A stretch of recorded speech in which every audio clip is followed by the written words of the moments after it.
Hallo liebe Vespa-Freunde, heute nochmal ein Video zum Thema Windschild an der Vespa GTS. Da hatte ich vor kurzem schon mal ein Video gemacht mit einem Test der Cruiser-Scheibe, der mittleren Originalscheibe und der mittleren mit einem Aufsatz gegen Fahren ohne Windschild. Da heute mal ein kleiner Nachtrag, nämlich die ganz hohe, den Large Windscreen von Vespa, den Originalen. Den hatten wir beim letzten Mal noch nicht mit dabei. Bevor wir mit der Testfahrt anfangen, erstmal zur Montage. Wir brauchen relativ wenig Werkzeug, einen 17er Schlüssel, Maulschlüssel, einen 10er Maulschlüssel und einen 4er Innensechskant. Ansonsten relativ simpel die Montage. Wir müssen einmal diese Stabhalterung zusammensetzen mit dieser großen Mutter, die kommt zuerst drauf.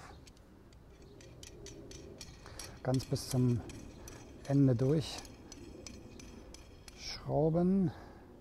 Danach kommt diese flache Mutter rauf. Dann der Sprengring, der Kunststoffsprengring. Am Ende diese Sprengmutter.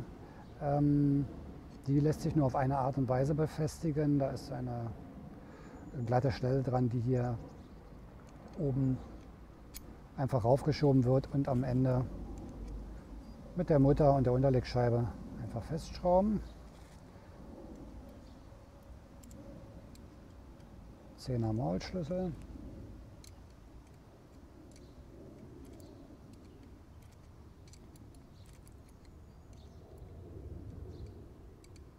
Und dann haben wir die Befestigung auch schon fertig.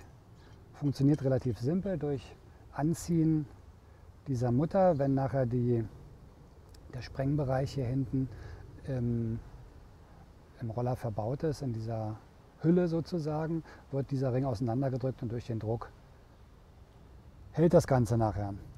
So, was haben wir noch für Teile? Wir haben hier dann später noch die Befestigungsteile für die Scheibe. Zwei große Kunststoffteile und zwei kleine. Die kleinen kommen in den oberen Bereich, also sprich hier oben hin, die großen dann nach unten.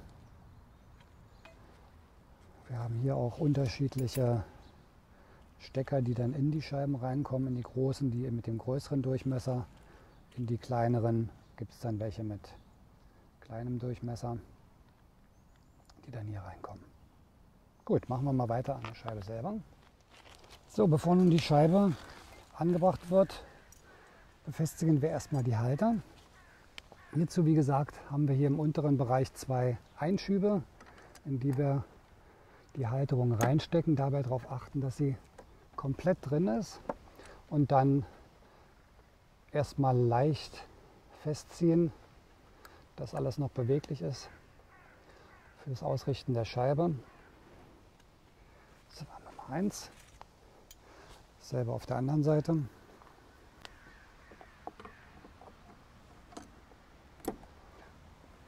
Wieder komplett rein und das Ganze leicht anziehen.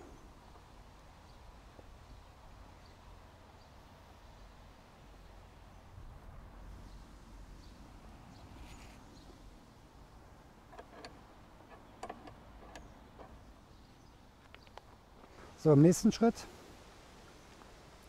kommen jetzt die Scheibenhalterungen auf die Gestänge, angefangen mit dem größeren Durchmesser und danach die Halterung für den kleinen Bereich. Das ist jetzt die Halterung, in die wird dann von hinten dieses Teil reingeschoben, sodass wir in der Mitte die Aussparung für das Gestänge haben und von der Seite kommt dann später die Schraube rein.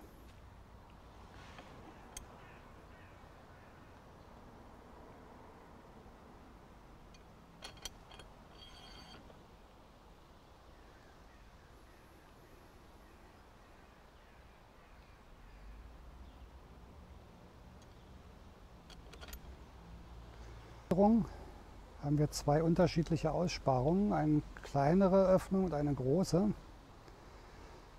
Wir müssen, um hier oben richtig runterzukommen, die etwas größere Öffnung nehmen. Dann andrücken. Von vorne die Schraube rein, allerdings nicht die große, die kommt unten rein. Wir haben zwei unterschiedliche Längen. Eine kurze, eine lange. Die kurze kommt nach oben.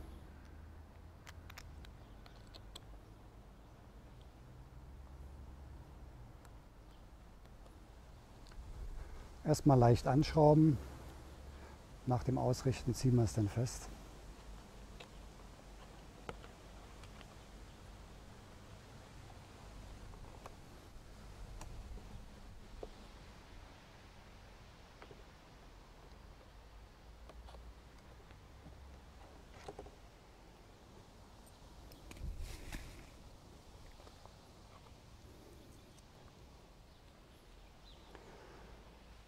So, jetzt kommt die untere, wieder die Chromunterlegscheibe, die lange Schraube dann in den unteren Bereich rein.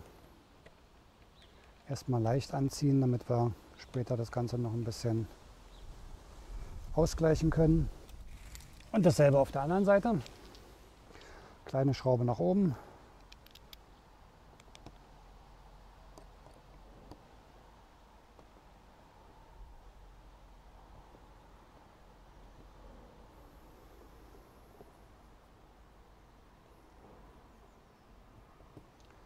Und die etwas längere dann in den unteren Bereich.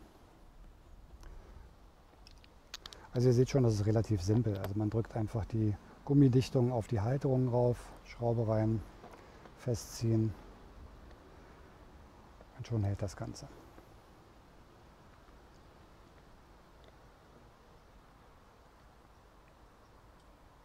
Ich habe jetzt die Schrauben erstmal nur leicht angezogen. Wir gucken jetzt mal, wie die Abstände sind, bevor wir auch die Halterung festziehen. Also man sollte halt gucken, dass rechts und links die Abstände zum Scheinwerfer richtig ausgerichtet sind. Höhenmäßig kann man nicht sehr viel verstellen, weil hier oben diese Halterung nicht mehr höhenverstellbar ist. Also wenn die runter ist, ist da ein Absatz dran, an dem das Ganze dann einrastet, sodass die Scheibe im unteren Bereich perfekt jetzt abschließt. Ein paar Millimeter oben und an der Seite ein halber Zentimeter. Können wir also die Scheibe jetzt schon mal festziehen.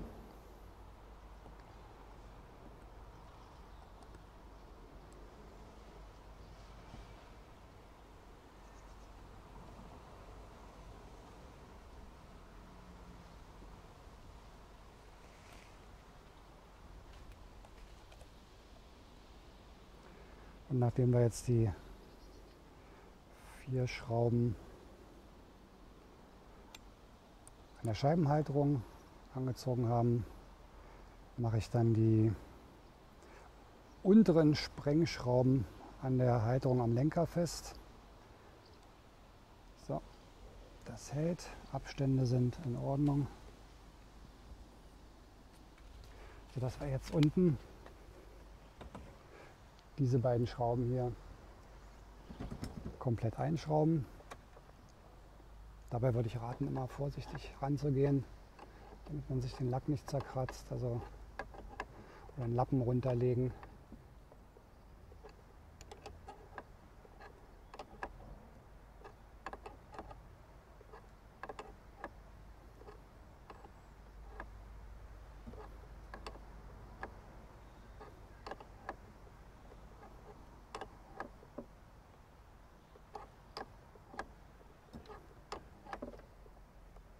So, das war die erste.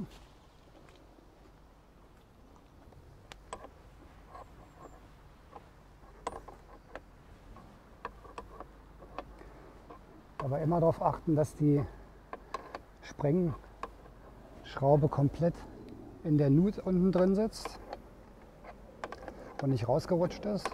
Und dann wäre die Scheibe auch schief und würde nicht richtig halten. Jetzt noch mal kurz die Abstände gucken. Manchmal kann man noch ein kleines Stück wieder verschieben im Nachhinein. So. Wunderbar.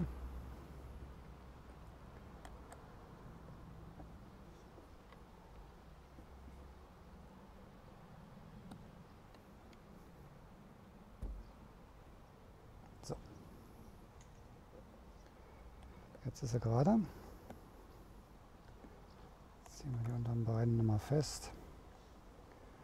Und dann ist die Scheibe auch schon montiert. Also ihr seht, das geht relativ fix.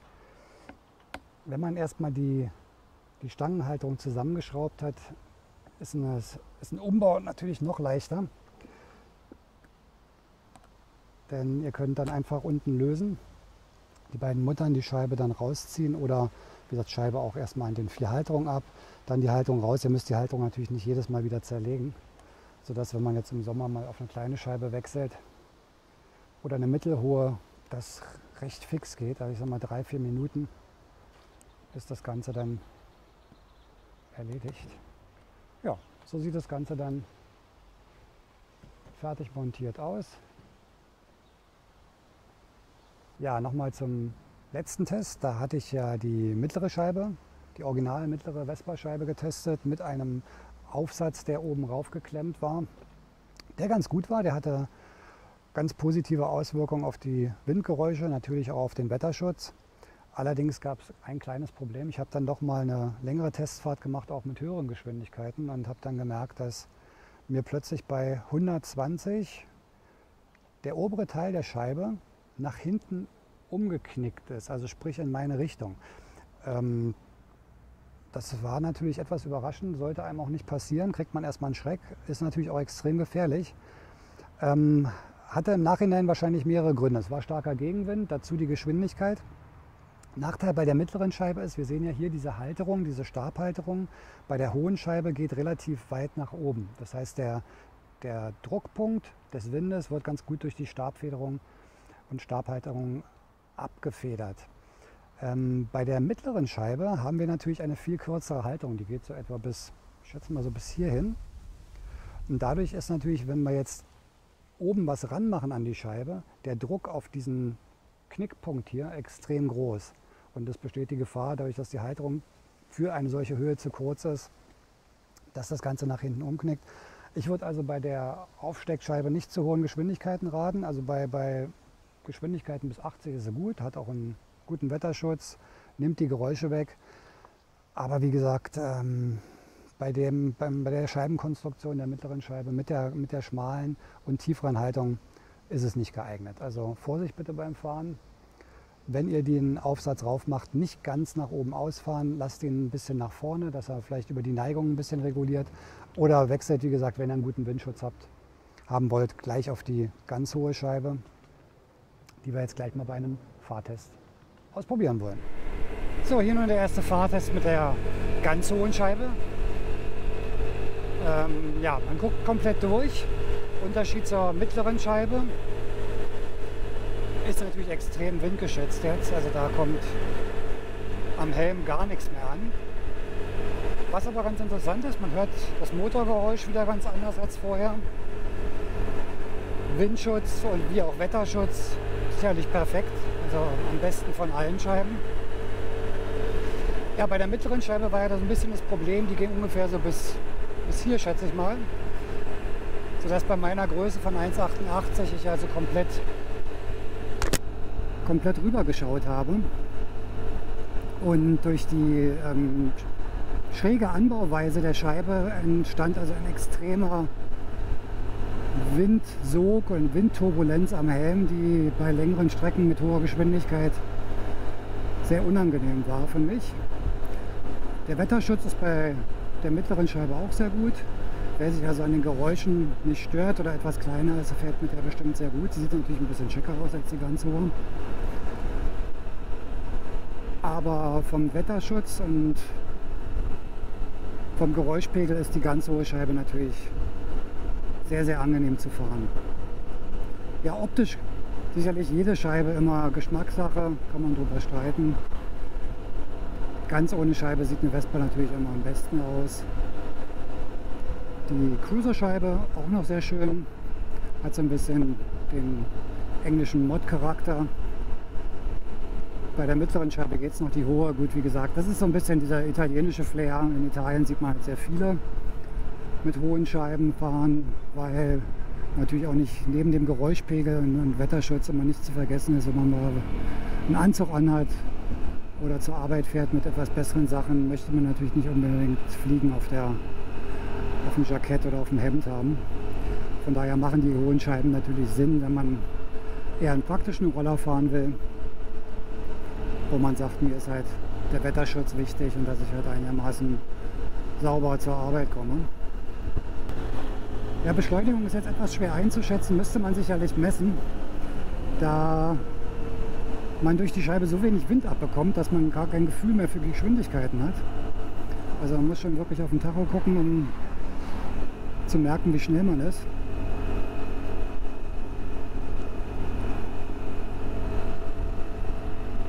Wir können gleich mal ein kurzes Stück Autobahn fahren, um zu sehen, wie die Windempfindlichkeit ist, was natürlich auch ein wesentlicher Faktor ist beim Fahren. Die Angriffsfläche mit der hohen Scheibe ist natürlich sehr groß, weil die Kräfte, die jetzt an der Scheibe anliegen, sich natürlich sofort auf den Lenker auswirken. Das hat man bei der kleinen Scheibe nicht. Genauso wenig, wenn man ohne Scheibe fährt, da hängt man halt voll im Wind, spürt die Geschwindigkeit mehr. Also alle Sachen haben natürlich Vor- und Nachteile. Das Schöne bei den Vespa-Scheiben ist, die können extrem schnell gewechselt werden. Das heißt, wenn ich im Sommer sage, ich möchte ohne Scheibe fahren und fahre nur in der Stadt, hat man innerhalb von 3 bis 5 Minuten ganz locker die Scheibe abgebaut oder gegen eine andere ausgetauscht. Das geht also wirklich sehr fix, dadurch, dass nur die 2 Schrauben vorne gelöst werden müssen, die beiden Muttern, die den Sprengring halten. Also man kann theoretisch, also ich habe jetzt alle Scheiben, man kann theoretisch sich immer die Scheibe aufbauen, die einem je nach Witterungsverhältnissen am angenehmsten ist. Ja, wie es bei Regen dann aussieht mit den Sichtverhältnissen, das kann ich jetzt nicht beurteilen. Wir haben ganz gutes Wetter heute. Dadurch, dass man halt komplett durch die Scheibe durchschaut, wäre es natürlich möglich, dass die Sicht etwas beeinträchtigt ist. Viele kürzen sich die Scheibe ja ein, das heißt, die gucken je nachdem, wie groß sie sind, wo die Augen über der Scheibe liegen und kürzen sich die große Scheibe dann, was auch eine Möglichkeit ist. Ja, die hohe Scheibe ist vom Anstellwinkel etwas steiler als die mittlere. Wir werden gleich mal gucken auf der Autobahn, ob das sich irgendwie in der Geschwindigkeit bemerkbar macht.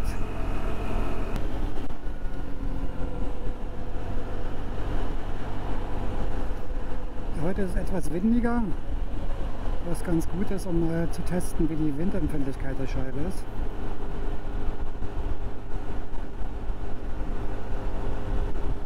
Grundsätzlich muss man sagen, ist die Vespa ja sowieso kein aerodynamisches Wunder. Also die liegt etwas krass im Wind sowieso. Von daher ist man das schon ein bisschen gewohnt.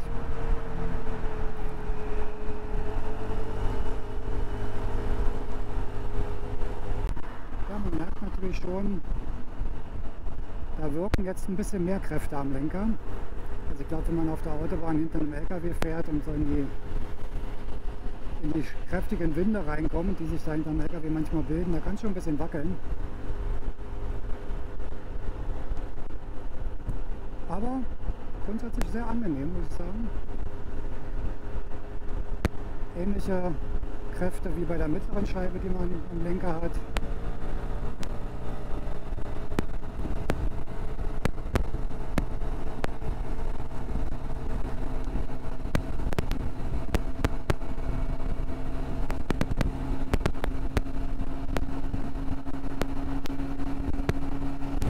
Höchstgeschwindigkeit schafft sie genauso die 120 im Drehzahlbegrenzer, also kein Unterschied, aber bei 120, 130, da wackelt es jetzt doch schon am Lenker ein bisschen. Aber das möchte mit einer Vespa ja sowieso keiner fahren. In der Regel ist das doch angenehmer, über Landstraßen zu fahren und eher zu cruisen. Aber durch die kleinen Räder hat man sowieso nicht die perfekte Straßenlage. Aber auf jeden Fall die Geräuschentwicklung, der Wetterschutz ganz toll hinter der Scheibe.